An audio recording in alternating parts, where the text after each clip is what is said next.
Hermina, kembali lagi di acara Hermina Podcast. Nah, hari ini dengan saya Dr. Siti Hajar Medina, kita akan membahas seputar apa sih itu angin duduk. Nah, kita udah kedatangan bintang tamu atau narasumber kita bersama Dr. Ricky, spesialis jantung dan pembuluh darah. Halo dok. Iya, apa kabar dok? Sehat dok? Iya. Nah, seputar dengan tema angin duduk itu kan sudah familiar ya di masyarakat gitu. Apa sih itu angin duduk? Gitu.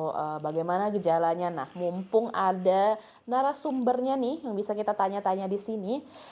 Untuk mempersingkat waktu, langsung aja apa sih dok sebenarnya angin duduk yang biasa masyarakat itu bilang gitu dok? Iya. Jadi angin duduk itu yang dikenal dengan istilah angina secara medis itu merupakan suatu kondisi di mana otot jantung itu kekurangan aliran darah atau tersumbat yang menyebabkan keluhan seperti nyeri dada, sesak napas, kadang sampai pingsan. Seperti itu, Dr. Mela. Oh, berarti angin duduk itu sebenarnya angina nama bahasa medisnya ya dok ya. Betul. Saya kirain ada angin duduk ya di dalam tubuh kita, bukan ya dok ya? Berarti oke. Nah, gejalanya itu kan tadi ada bisa aja sesak nafas, kemudian nyeri dada gitu ya dok ya. Nah, itu pada saat kapan sih perlu dibawa ke rumah sakit gitu dok? Jadi yang kita lihat adalah faktor resikonya. Faktor resiko dapat kita bagi dalam dua kelompok, yang dapat dimodifikasi dan tidak dapat dimodifikasi. Yang tidak dapat dimodifikasi adalah pertama usia, ya. Yang dapat dimodifikasi yang jelas seperti hipertensi, diabetes, ya, merokok dan kolesterol seperti itu.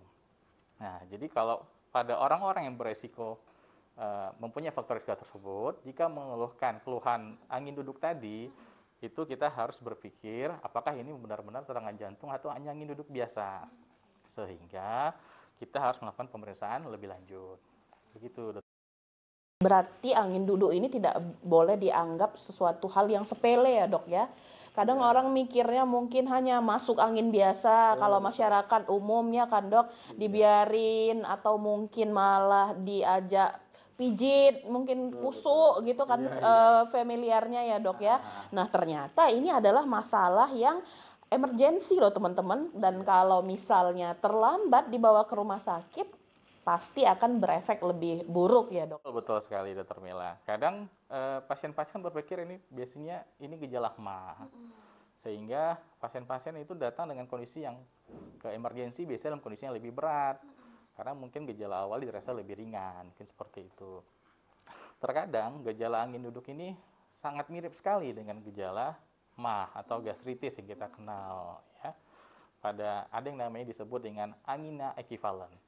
Ya, yang keluhannya itu tidak seperti serangan jantung biasa, tapi keluhannya seperti sesak napas dan nyeri ulu hati.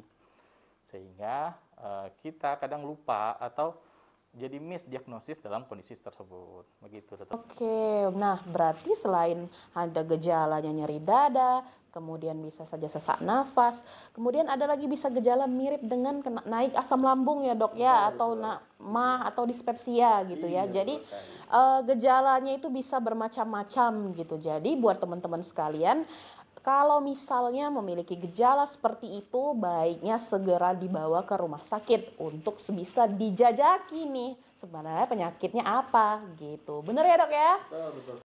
Oke, wah udah banyak banget nih wawasan kita tentang angin duduk ini. Dari mulai ternyata gejalanya bisa ada sesak nafas, nyeri dada, kemudian mirip sakit MAH gitu kan. Dan apa yang perlu dilakukan apabila teman-teman semua mengalami gejala tersebut, harus segera dibawa ke rumah sakit agar bisa dilakukan diagnosa oleh spesialis jantungnya. Nah, kita tadi belum tanya-tanya nih, Dokter Ricky ini praktek di Rumah Sakit Hermina Pekanbaru. Hari apa aja, Dok?